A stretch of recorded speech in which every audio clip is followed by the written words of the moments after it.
Vamos a iniciar. Voy a permitirme leer unas líneas, ¿sí? El doctor Andrés, o sea, J. Andrés Christen nació en la Ciudad de México en 1966 y estudió la licenciatura en matemáticas en la Facultad de Ciencias de la Universidad Nacional Autónoma de México y obtuvo el grado de licenciatura en 1989. Realizó sus estudios de doctorado en el Departamento de Matemáticas de la Universidad de Nottingham, Reino Unido. Obtuvo el grado de doctor en 1994 con la tesis Bayesian Interpretation of Radiocarbon Results. De 1994 a 2001 fue investigador del Instituto de Matemáticas del campus Morelia de la UNAM y a partir del 2001 es investigador del CIMAT. Pertenece al Sistema Nacional de Investigadores desde 1995 y desde 2006 en el nivel 3. El doctor Christen ha publicado más de 70 artículos arbitrados de investigación en revistas indexadas a nivel internacional en el área de estadística bayesiana aplicada y teórica, y cuenta con cerca de 5.000 citas a sus trabajos. Recientemente ha trabajado en problemas de estadística aplicada en disciplinas diversas como biodiversidad, medicina, confiabilidad industrial, epidemiología, paleoecología y agronomía, y el análisis bayesiano de problemas inversos. A su vez, el doctor Christen trabaja en cuestiones teóricas sobre el uso e implementación de Markov-Chain Monte Carlo en estadística bayesiana. Ha sido investigador responsable de múltiples proyectos de convocatorias del CONACYT y otras agencias nacionales e internacionales.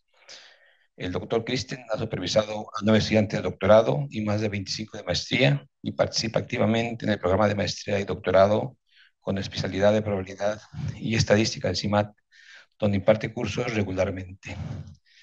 Esa es la parte formal, la parte que yo quisiera decir que habla de aplicaciones, pero el doctor Christen Andrés es de las personas que no trabaja en problemas que se inventa en esferas, en vacas esféricas. Sus problemas son bien aterrizados y con consecuencias bien concretas y de uso práctico, ¿sí? Eh, durante la pandemia, el CIMAL participó activamente. Hubo un grupo de vinculación que quisiera mencionar, pero por la parte de investigación, el doctor Christen, el doctor Marcos Capistán y el doctor Antonio Capella tuvieron un papel fundamental. Y voy a ir en récord diciendo que ese es el proyecto de matemáticas aplicadas más importante que ha sucedido recientemente, ¿sí? Es un gusto que tenerlo aquí con nosotros.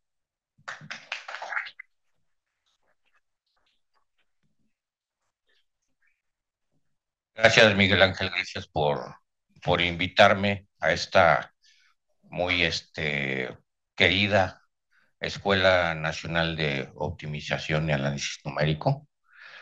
Eh, qué bueno que están aquí en el CIMAT. Veo muchísimas gente joven, Úrsula, Miguel Ángel, Salvador Botello. Sí, sí, sí. No, qué gusto verlos, qué gusto verlos. Sí, de hecho voy a mencionar lo del proyecto de COVID rápidamente, eh, pero el título de la plática es ¿y dónde está la estadística? ¿Sí? Hablando de gente joven, yo creo que no saben a qué estoy haciendo mención. Entonces, estoy haciendo mención a esta película. Este, es una tontería de película, pero es muy graciosa, ¿sí? En inglés se llama Airplane, en Latinoamérica le pusieron ¿y dónde está el piloto? ¿Sí? Entonces, eh, que se quedan sin piloto y entonces dicen, prendan el piloto automático, entonces se infla este mono y es el piloto automático, y puras tonterías, ¿no? Pero es muy divertida. Y de hecho puse el título y hace unos días me enteré que van a hacer una secuela moderna con Leslie Nielsen y se ve bastante mala, por cierto, porque luego de eso luego hicieron ¿y dónde está el policía? Y bueno, Leslie Nielsen hizo una industria de eso a partir de esta película que es del 79. Muy bien, entonces es un poco de cotorreo, pero un poco en serio también de decir, Bueno, ¿dónde quedó la estadística en todo este furor de machine learning, eh, inteligencia artificial, entre comillas, ¿no? Large language models, etcétera, ¿sí? ¿Dónde quedó la estadística? Entonces, eh, antier le pregunté a ChatGPT, ¿es la ciencia de datos estadística? Entonces, la respuesta, aquí la transcribo. Copy-paste directamente. La ciencia de datos no es solo estadística, aunque la estadística es una parte fundamental de ella. La ciencia de datos es una disciplina interdisciplinaria que combina varias áreas para extraer conocimiento o insights útiles a partir de datos. Las principales áreas que la componen son estadística, aprendizaje automático, machine learning, programación, conocimiento de dominio, visualización de datos. Entonces, ¿es lo mismo? No. La ciencia de datos usa estadística, pero también incluye mucha programación, manejo de grandes volúmenes de datos y técnicas de inteligencia artificial. Eh, Eso de conocimiento de dominio lo puse yo en negritas, ¿sí? Entonces, ya esto yo lo digo yo, estoy de acuerdo con los datos que le metieron a ChatGPT y que los recombina de manera coherente. Se vería bueno que pusiera referencias citas para validar sus afirmaciones, pues no sabemos de dónde viene eso, ¿sí? Y parece que es conocimiento de GPT, ¿no? Pero, pues, son textos que le metieron a ChatGPT y los recombina y nos los pone de manera coherente, de manera muy impresionante, ¿sí? Algo que me sigue impresionando de los Large Language Models es que hablan inglés perfecto, ¿sí? Un, Alguien que haya aprendido, digo, inglés o español, esto está en español, ¿no? Porque le pregunté en español, ¿sí? Alguien que haya aprendido español como lengua extranjera, le costaría muchísimo trabajo escribir con esa perfección, ¿sí? No tiene el más mínimo error, ¿sí? Eso me sigue impresionando mucho. O sea, indudablemente es, no, esa ya la puse, ¿sí? Es una cosa impresionante, pero eh, ahora, ¿podemos decir lo contrario? Entonces, ¿para qué hacemos estadísticas si hay machine learning, redes neuronales, language models, lo que sea, y hacen todo? ¿No? ¿Por qué no?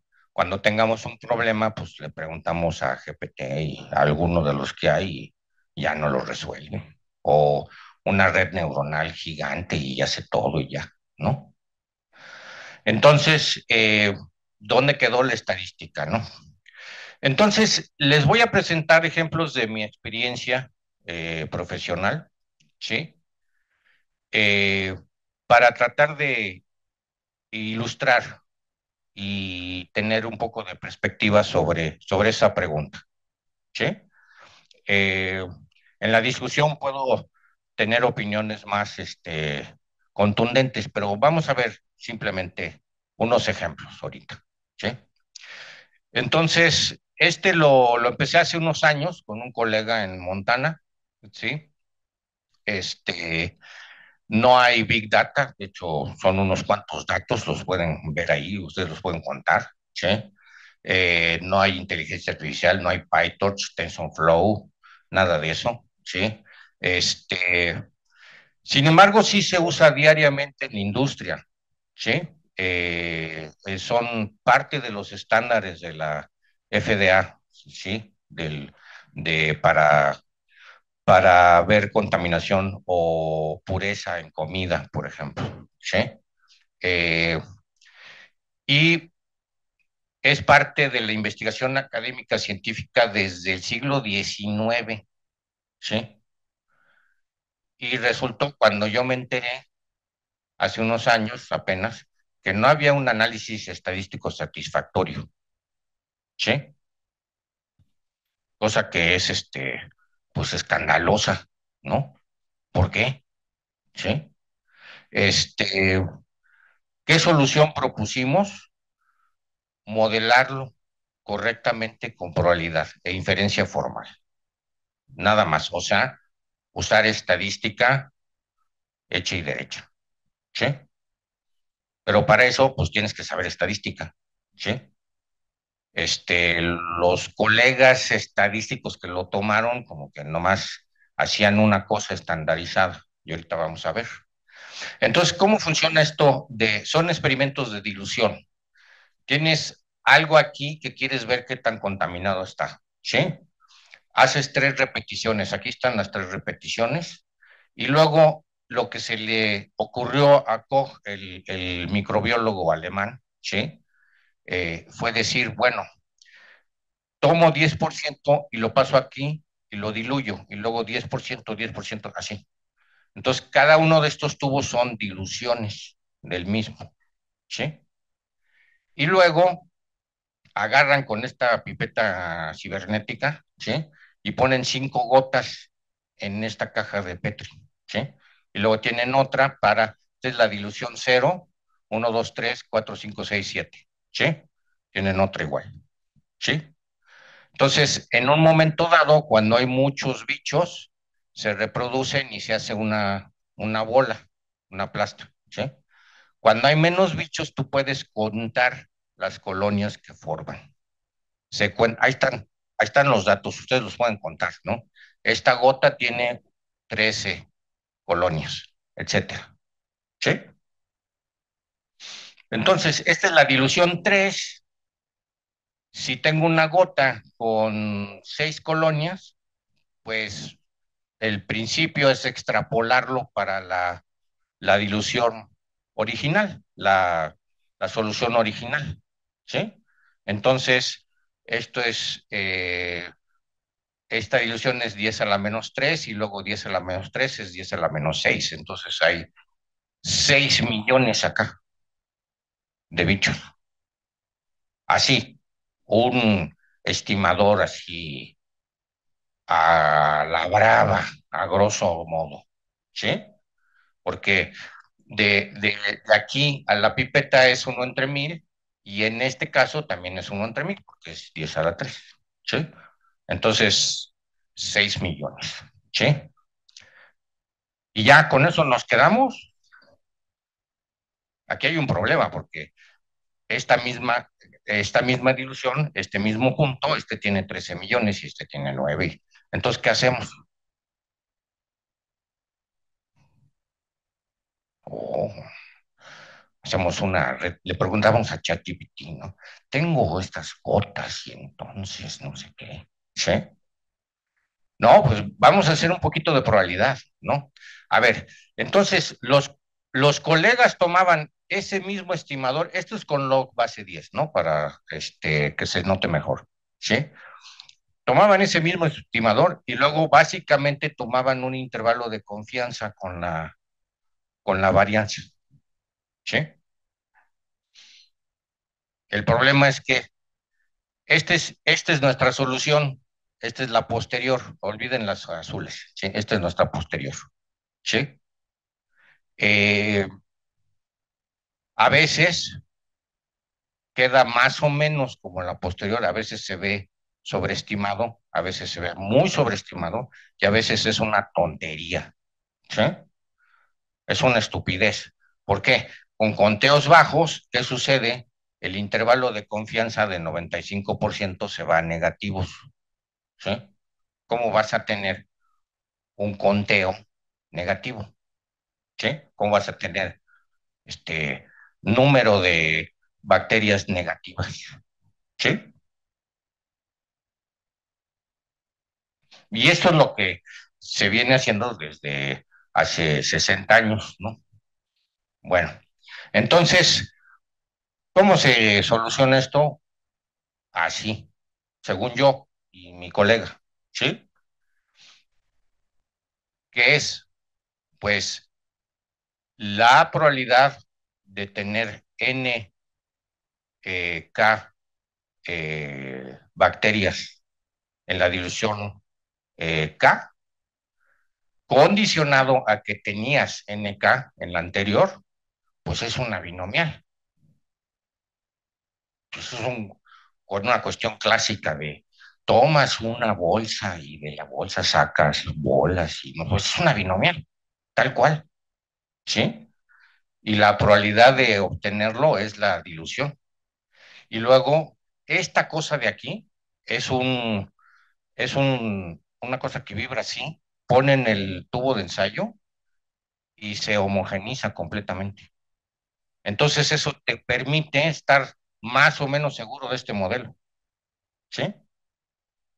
Y luego esto mismo sucede con las gotas en sí, y luego ahí encontramos un teorema para quitar las tantas variables, y entonces ya nomás te quedabas, todo lo hacías en condicional a la cantidad inicial, que es lo que te interesa, la variable de interés es n0 o log 10 de n0, ¿sí? Bueno, y entonces estas son las distribuciones posteriores que cuantifican la incertidumbre que tienes acerca, y desde luego que estas siempre son positivas, ¿sí? Pues es una posterior para esta variable aleatoria, que eso es solo positivo, ¿sí? Bueno, muy bien. Siguiente. Este es otro problema que he estado trabajando en sismología por ya varios años. Un estudiante de doctorado trabajó en esto, Criselio, ¿sí? Entonces, resulta que en, en la costa de Guerrero, alrededor cerca de Acapulco, hay una cosa que se llama la brecha de Guerrero. Y todos los sismólogos están así, temblando, ¿sí? Porque ahí no hay temblado, no ha habido un temblor en ese pedazo. Y están esperando el gran temblor de 10 grados, y entonces, pues es bastante cerca de la Ciudad de México y bueno, suena apocalíptico, ¿sí? Afortunadamente, en 2006 se dieron cuenta aquí en México y en el mundo, de hecho un sismólogo, Víctor Cruz, un sismólogo mexicano, se dieron cuenta que hay algo que se llama sismos lentos, ¿sí? Aquí está la placa de Cocos que se está metiendo por debajo de la placa continental, y eso es lo que hacen los temblores. Pero resulta que en ese pedazo, precisamente de la brecha de Guerrero, se mete suavemente. En los otros lugares como que se hace presión y se rompe, ¡pah! Y se hace un temblor. Ese es un temblor convencional. Aquí se va metiendo suavemente y entonces produce sismos lentos que no son convencionales, no producen ondas sísmicas, pero lo que sí producen es que en la superficie se eleva y luego se regresa, ¿sí? A lo largo de un mes, 6 meses, ¿sí? Y entonces esto no se mide con sismógrafos, los que hacen así, que salen en las películas, sino se mide con GPS fijos muy precisos, ¿sí? Y entonces pueden medir elevaciones milimétricas, ¿sí? Hay que quitar el ruido, etcétera, pero esos son los datos que se tienen, ¿sí? Y entonces con movimientos en la superficie a 300 kilómetros de distancia hasta la placa o varía de profundidad, ¿sí? Se quiere reproducir cómo se movió la Tierra abajo, ¿sí? Cómo se subió o cómo se desplazó así, ¿sí? Entonces, los colegas tienen este modelo. Si tú pones los desplazamientos abajo, aquí, esta es una matriz, es una estructura de cómo está la Tierra, eso está fijo, eso es conocido, pero si tú pones los movimientos, te dice cómo se mueven los GPS, ¿sí? Este es el problema directo, como dicen en problemas inversos, ¿sí? Si yo te digo lo que no sabes de, entonces obtienes lo que verías, ¿sí? Bueno, entonces, ¿cuál era su solución? Pues la clásica, ¿no? Dices, pues ahora quiero al revés. Tengo lo que veo y quisiera saber lo que es D. Y entonces quiero encontrar las Ds que minimicen esta. Nada más que esto está absolutamente hay una continuo de soluciones aquí, Y entonces le meto para que me dé una, ¿sí? ¿Y esto para qué? ¿O qué? ¿De dónde salió? ¿Quién lo puso? Yo entiendo esto, pero de aquí, y lambda qué es, ¿cómo pongo de acá? ¿No? Entonces, yo sé que con eso me sale uno, ¿sí? Pero, pues, ¿qué? ¿No? Y si le muevo a lambda, pues, me da otro, y otro, ¿no? Otra solución, ¿sí? Y ahora sí que es como el chiste ese de, este, ¿qué horas son, Godínez? Las que usted diga, señor presidente. ¿Sí? ¿Sí? Lo que usted quiera, ¿sí? Bueno, muy bien. Entonces, eh, ¿cuál es la solución aquí? ¿No? La solución que propusimos, bayesiana, no es la solución, sino es una solución bayesiana. Primero, modelar los datos, decir, no, es que tú no tienes U, tú tienes U más un error de observación. Eso es Y, ¿sí? Para empezar, número uno, ¿sí? Hay que modelar este error de observación, ¿sí? Bueno, fuimos de regreso a los datos originales y vimos para un momento fijo qué variación tiene, ¿sí? Y cómo están los errores, ¿sí? Resulta que hay errores diferentes eh, eh, en azimut que en elevación, ¿sí? Entonces, todo eso lo modelamos, ¿sí? Y terminamos básicamente que los datos condicionado a los movimientos abajo, ¿sí? Dicen, no, pero yo no conozco los movimientos, no, es condicionado. Si tuviera los movimientos, entonces los datos se verían así. Eso es lo que quiere decir, así es, ¿sí? Eso es probabilidad básica, eso es lo que está diciendo esto condicionado a, ¿sí? Bueno, si los tuvieras, pues los datos serían así. Así se hace un modelo estadístico, ¿sí? Bueno, muy bien. Y entonces, la log verosimilitud es esto, ¿sí? Este, segundo, D es tomado como un vector aleatorio, como aleatorio, ¿sí? Ese es el segundo paso. Vamos a regresar a esto más adelante. Es un vector aleatorio, ¿sí? Se le pone una distribución a priori, ¿sí? Y con esa distribución a priori se calcula la posterior y eh, esta posterior nos dice la distribución de D dado los movimientos de GPS, ¿sí? Y entonces eso te dice con incertidumbre, esto cuantifica la incertidumbre que tú tienes acerca de D, ¿sí? Bueno, más aún, ¿qué distribución a priori le ponemos? Pues la modelamos así, ¿sí? Es una normal truncada, ¿sí? Hay movimientos, se puede mover más así que así, ¿sí? Todo eso lo pusimos, puede haber una parte, un pedazo que se puede ir a negativos, otros no. Todo eso lo modelamos y crucialmente modelamos la correlación que hay de cada cuadrito. Aquí hay una cuadrícula que se hace en el modelo. ¿Qué correlación hay de este cuadrito con otros de por acá? Entonces lo modelamos como un campo aleatorio markoviano, ¿sí? Es cadenas de Markov, pero no es una cadena de Markov, es un campo aleatorio. Entonces, en cadenas de Markov, el siguiente depende del anterior únicamente. Bueno, aquí lo que pasa es que depende de sus vecinos, ¿sí? Y depende menos de los que están acá. O sea, si yo muevo se va a mover el de al lado. Hay como una cierta coherencia, ¿sí? ¿Sí? Entonces, ojo, eso no está ni remotamente en los datos.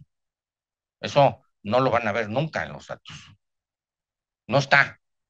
Eso lo pusimos nosotros porque conocemos del dominio. Eso fue lo que puse en negritas. Y estamos haciendo ese modelo. ¿Sí? ¿Sí? Tiene que haber una coherencia de movimiento. No se puede mover independientemente de los otros cuadritos, porque es una placa. ¿Sí? ¿Sí? Y usando esta interpretación, sabemos qué quiere decir cada cosa, ya no es una sola lambda y rara, que quién sabe qué quiere decir, ¿sí? Es crucial que tenemos ahora una interpretación, ¿sí?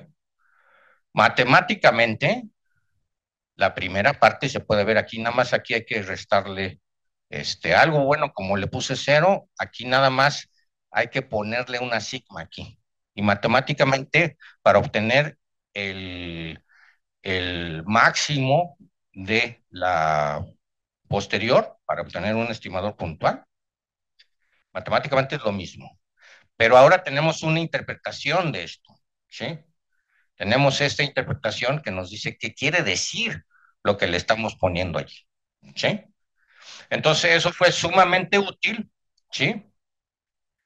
Y obtenemos este resultado. Este es el maximizando ese funcional, que es la posterior en este caso, y nos da este resultado.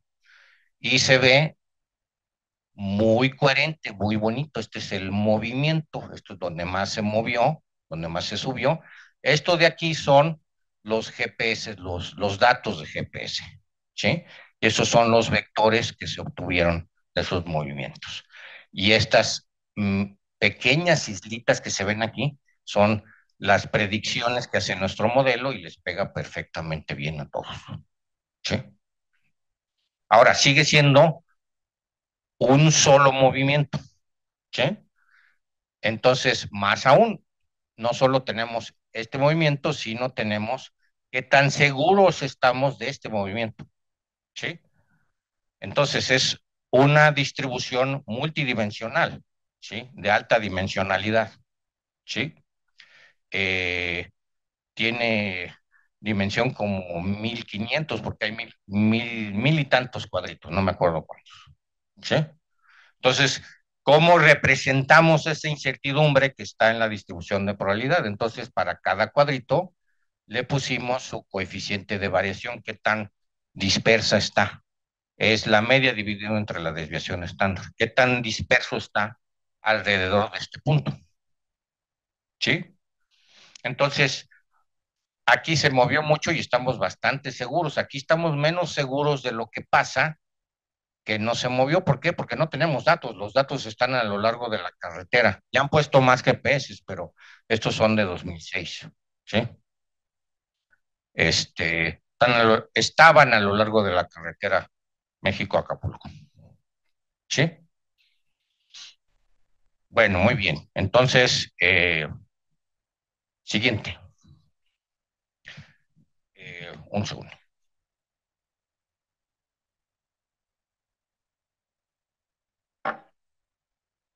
Este es otro proyecto. Estamos trabajando, este es mi colega aquí en la UNAM Campus León, ¿sí? Donde hay agrogenómica, cosas de agronomía.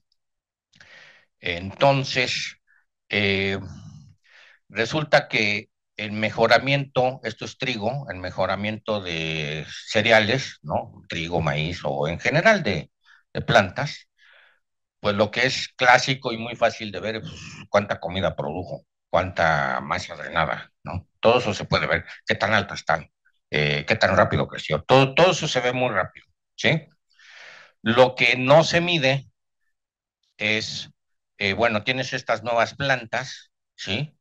Y dices, qué tan eficientes son en la fotosíntesis, ¿sí? Entre esta línea de semillas y esta otra línea de semillas, hay diferencias en cómo hacen fotosíntesis, en su eficiencia, ¿sí? Eh, las dos crecieron muy bien, entonces deben ser muy eficientes, pero hay diferencias en el proceso interno de hacer fotosíntesis, ¿sí? La fotosíntesis es complejísima, es una cosa súper impresionante, me ha explicado mi colega, es muy complejo, ¿sí? Es un proceso súper complejo, eh, pero básicamente tiene tres factores. Hay un factor que es la captura de fotones, hay otro factor que es el rubisco, que es un proceso interno donde ya no involucra la luz, y otro de cómo pasas de los cloroplastos a afuera, como una cosa de transporte, ¿sí?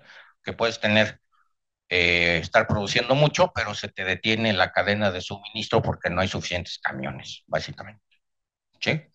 Y todos esos pueden tener puntos débiles y puntos fuertes, y hay muchos, pues, ¿sí? Entonces, se quisiera saber no solo qué tanto producen, sino cómo está ese proceso interno para intentarlo modificar y decirles, bueno, te estás quedando sin camiones, vamos a modificar el gene que te da más camiones, ¿sí? Y entonces optimiza, se mejora tu proceso fotosintético. Eso no se hace hoy en día. ¿Por qué no se hace? Porque es muy lento y muy difícil, ¿sí? Entonces, eh, este es el proceso ya más rápido, ¿sí? En donde in situ, o sea, sin todo lo demás es cortar la planta, matarla, tienes que hacer todo un serie de experimentos muy complejos. Pero este es in situ, no matas la planta y como que la agarras dentro de esta camarita, ¿sí? Y luego por este tubito se cuenta cuánto CO2 está entrando a la cámara y cuánto sale, ¿sí? Y entonces la diferencia es lo que se quedó la planta y eso es lo que hizo de fotosíntesis, ¿sí? ¿Sí? Y puedes, como lo metes dentro de esta cámara, puedes modificar las condiciones de CO2, puedes no nada más el ambiental, sino puedes poner otros tipos, otras concentraciones de CO2 y también modificar la luz, ¿sí? Puedes llevarlo a completa oscuridad y luego ir subiendo la luz gradualmente o rápidamente, etcétera.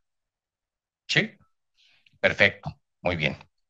Entonces, este, este todavía toma, ¿cuánto toma? Como 15 minutos o 30 minutos por planta, ¿sí? En el proceso convencional, ¿sí? Entonces, el proceso convencional es fijas luz, ¿sí? Estos son los asimilados. Ese es de la resta esa de carbono, ¿sí? Se hace con un modelo sencillo y se encuentra asimilados, o sea, lo que se comió la planta, ¿sí? Y entonces se fija luz y se mueve carbono y ahí va subiendo. Y esto es con oxígeno alto y con oxígeno bajo. O se fija carbono y se va moviendo luz y es esta curva de aquí, ¿sí? Y esos son los datos como se tienen ahorita, clásicamente, y esto todavía tarda el orden de media hora por planta, ¿sí? En una línea de mejoramiento tienes 5,000 plantas o 10,000 plantas, ¿sí? Entonces, para medir todo esto se quiere mejorar, ¿sí? Ahora, este, uno dice, pues, es una relación entre C e I, y aquí está, y hay para oxígeno bajo, oxígeno atmosférico y oxígeno bajo. Entonces, pues le pongo ahí dos sábanas, ¿no? Hay que ajustarle dos sábanas, pues le pongo unos splines y ya, y una red neuronal y un ajuste, y pues ahí está la sábana. Sí. Pues eso estaría bien, nada más que no nos dice internamente, no nos dice del proceso interno, ¿sí? Y aparte aquí hay que tener cuidado porque esto no se debe de ir a negativos. ¿Cómo es que se...? Esta no es de ese tipo, ¿eh? Esta es ya con lo que hicimos nosotros, ¿sí? Habría que restringir aquí que no se vayan negativos porque esta esquina. Aquí, ¿cómo sabes que no se hace así para acá o para acá, así, ¿no? Porque aquí no hay datos, ¿sí? ¿Sí? ¿De dónde sacaste esa información? No. Aquí también, así, vine así, pero así que se puede curvar así. ¿no? Bueno, entonces, conocimiento del dominio y más aún, tener en cuenta lo que se requiere, porque básicamente no se requiere nada más esto, una relación de C y con asimilados, ¿sí? Lo queremos saber del proceso interno, ¿sí? Entonces, se hace un modelo matemático. Este es mi modelo que Aarón, mi colega, y Antonio Capella todavía no me creen, pero este es el modelo simplificado, ¿sí?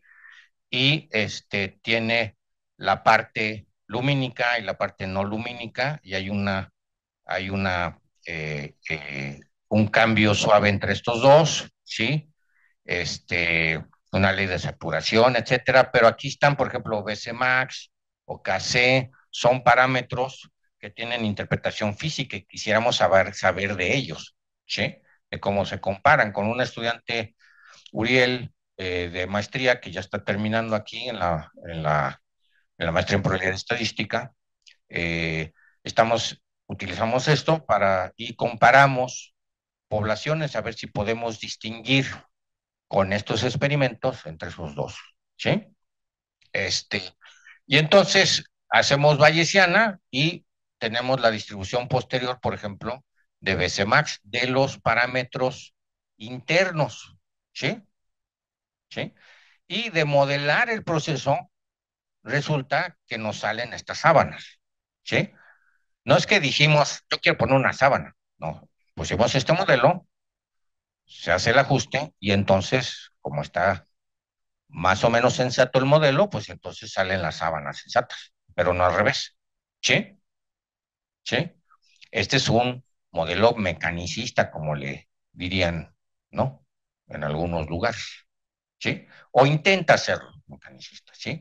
Este, esta parte de aquí, esta parte de aquí, sí está basada bastante en la bioquímica. Esta de aquí se la sacaron de la manga, ¿sí?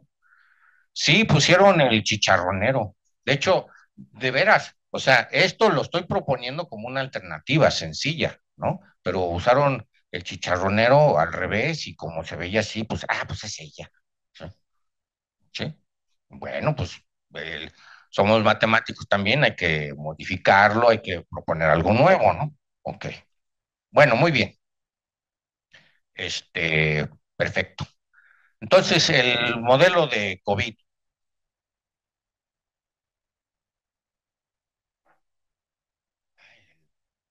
el decaimiento de la temperatura es exponencial en realidad. Empecé con café convencional y ahora es café Fredo. Sí. Bueno, muy bien. Entonces, sí, como decía Miguel Ángel, Marcos Capistrán, Antonio Capella y yo estuvimos involucrados en hacer el modelo AMA, que fue lo que terminaron usando en la Secretaría de Salud Federal, ¿sí? Para manejar la pandemia, ¿sí? Todos los estados se estuvieron de acuerdo en que se manejara por la Secretaría de Salud Federal, o sea, por López-Gatell, y este fue el modelo que se usó, el de nosotros, ¿no?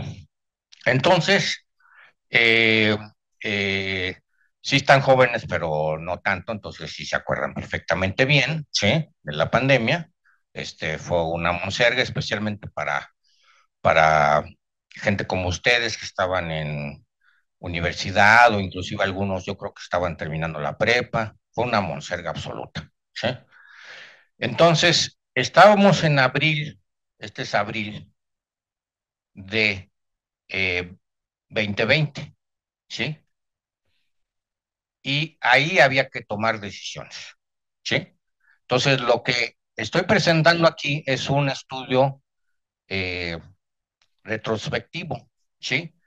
Estamos aquí en abril, ¿sí? A finales de abril, para el 20 de abril, no, eh, no nos dice, sí, creo que el 16 de abril, ¿sí? Hasta ahí tenemos los datos. Y luego ponemos lo que realmente ocurrió. Nuestras predicciones y lo que realmente ocurrió, ¿sí? Bueno, entonces, este modelo Mucha gente se escandalizó y bueno, ¿para qué entro en detalles? Pero este modelo fue para predicción de ocupación hospitalaria, para eso lo queríamos, que era lo crítico, ¿sí? Saber si va a haber suficientes camas de hospital y cuántas debo de poner, ¿sí? Para eso es, ¿sí? Bueno, entonces nuestra predicción a mediados de abril fue en la zona metropolitana de la ciudad del Valle de México, fue que el punto más alto de ocupación hospitalaria iba a ser el 14 de mayo, ¿sí? Eh, en la Ciudad de México tenían pensado que iba a ser hasta mediados de junio, casi un mes después, ¿sí? Entonces, los convencimos, tomaron cartas en el asunto y abrieron el hospital en el autódromo, etcétera, ¿sí? ¿Qué sucedió?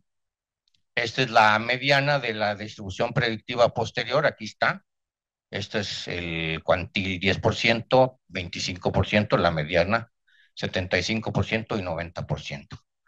Entonces, la mediana está y el pico de ocupación ocurrió una semana después, ¿sí? En mayo, ¿sí? Entonces,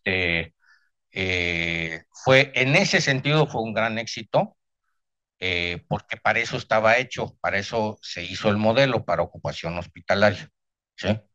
Para predecir cuándo iba a caer la epidemia, para eso no es, y eso fue un gran error. Debimos haber presentado nada más hasta aquí, o nada más estas gráficas, de hecho, ¿sí? No estas, ¿sí? Ahora, pregunta, otra vez, ¿tienes esto? Imagínense que nada más tienen estos datos aquí. ¿Cómo saben que no se van a ir así? O exponencial, porque aquí hay un crecimiento exponencial. ¿Cómo saben que no van a seguir así? O así, o, ¿sí? Bueno, pues se modela lo que es.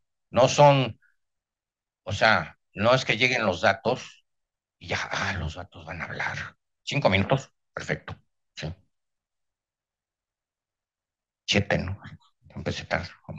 Bueno, ok, sí.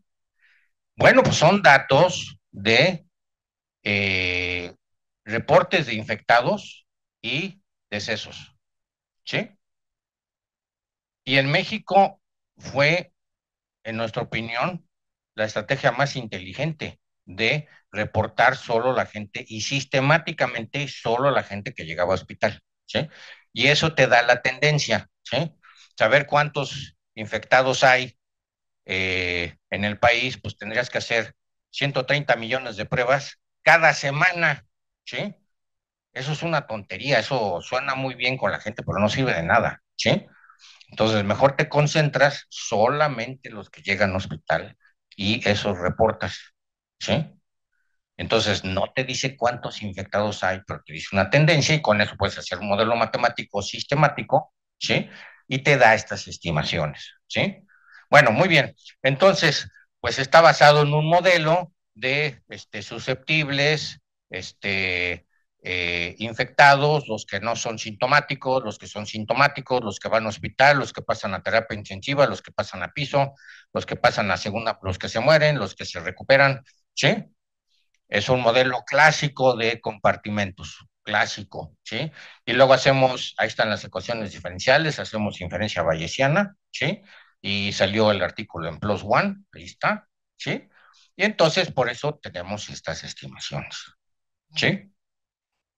Otra vez, eso no está, hay mucha información que no está en los datos, no has de ver los datos.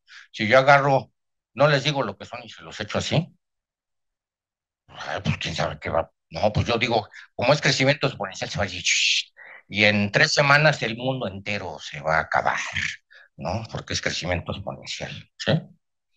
Bueno, muy bien. Ya para terminar, precisamente. Entonces, ¿se acuerdan que luego salieron las pruebas rápidas de COVID, no? Y que no, sí. Entonces ya no tienes que hacer PCR, ya es la prueba rápida. Y entonces aquí ya, nomás con una gotita de saliva y le pones aquí, y si sale para acá, y que si sale rojo, y si sale no sé qué, y que las... No, y son muy buenas porque tienen un 92% de precisión, ¿no? Y yo decía, bueno, falta la otra parte, ¿no? O sea, Bueno, de hecho, ni siquiera me decían cuál era, si era esta o era esta. O sea, es, se hacen pruebas, tú defines, ¿sí? Población que sabes que está enferma porque le hicieron PCR, y entonces haces tu prueba rápida en esa población, ¿sí? Por ejemplo, 1,000 personas que le hicieron PCR, estás en el hospital, ya te salió positivo, entonces te voy a hacer la prueba, ¿sí? Y entonces, de esas, 920 le salió positiva. Pues suena bien, ¿no? Está bien, ¿sí? Ahora, tomas gente que le salió negativa la prueba, que tú sabes que no tiene COVID, ¿sí? Y le haces la prueba. De esas 990 le salió negativa, ¿sí? Y tienen que hacer estas pruebas para decir, no, sí está bien. Y entonces decían, no, sí, esta prueba rápida tiene eficiencia del 99%. O bueno, pues, dígame la otra, se necesitan las dos, ¿no? ¿Sí? Eso sabemos en estadística, ¿sí? Eso es básico de primer curso de estadística, ¿sí? Esto es de lo más sencillo, esto es dicotómico y esto es dicotómico, ¿no? Es de lo más sencillo, ¿sí? Bueno, esto se llama sensibilidad y esto se llama especificidad, ¿sí? Ahora, yo voy y me hago la prueba, ¿sí? Yo pertenezco a la población, la incidencia es de 12%, ¿sí? Y me sale positiva la prueba. Y entonces, ¿qué digo? Ya estoy enfermo, me salió positiva. Es muy buena, tiene 92%.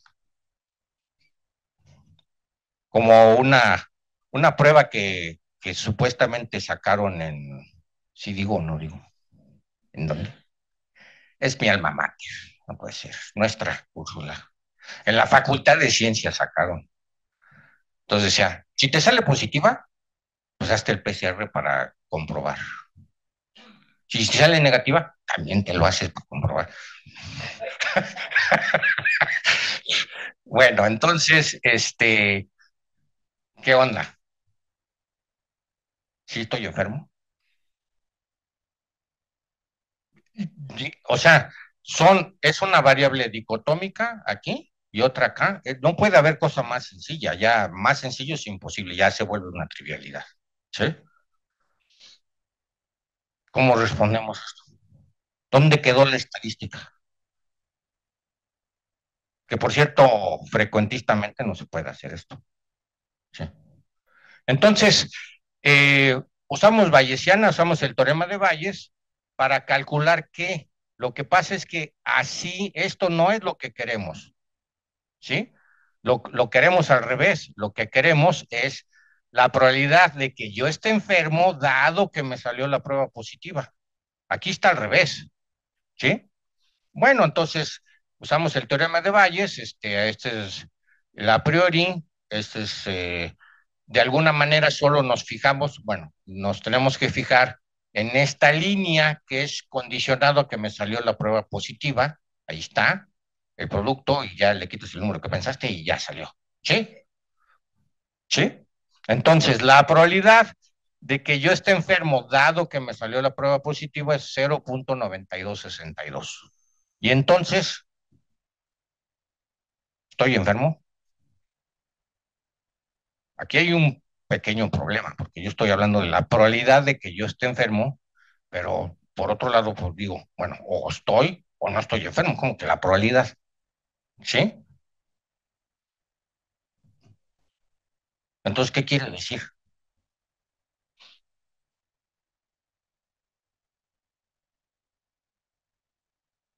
Estoy cuantificando la incertidumbre, porque eso va, si vamos atrás aquí, la probabilidad de que la ocupación hospitalaria esté aquí, etcétera, es tanto, tiene esta distribución, la probabilidad.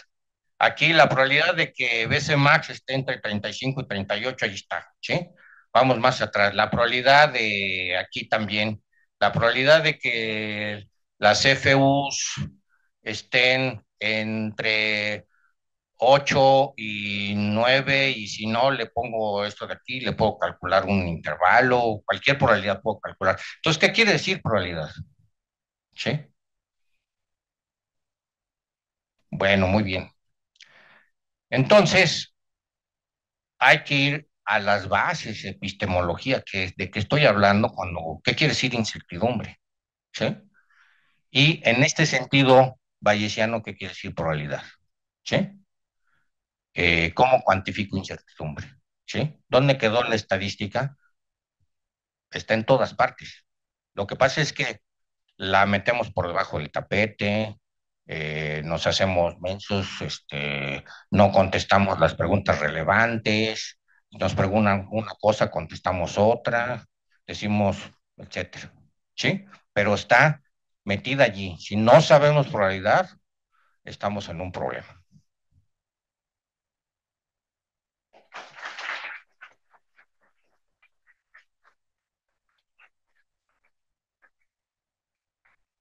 Tenemos tiempo para un par de preguntas.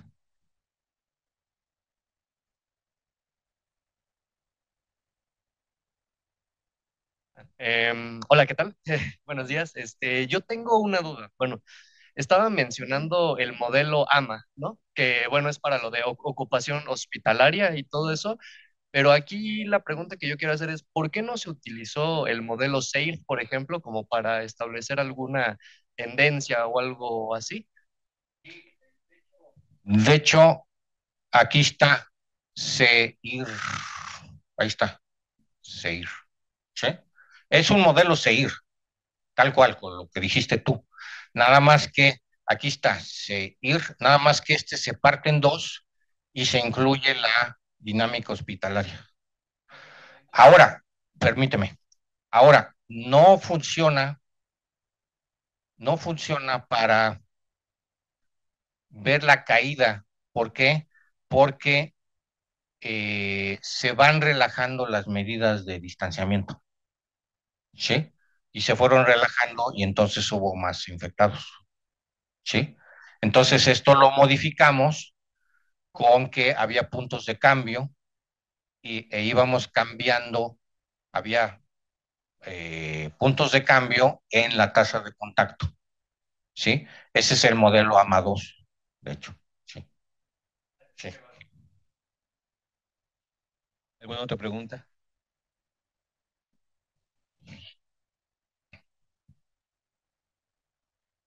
Andrés, ¿si no hicieron la predicción de los enfermos, además de los hospitales, aunque no la hayan reportado, no hicieron ejercicio como para ver cuánto iban a ser los infectados? Este, sí, de hecho, eso es lo que es este, ¿sí?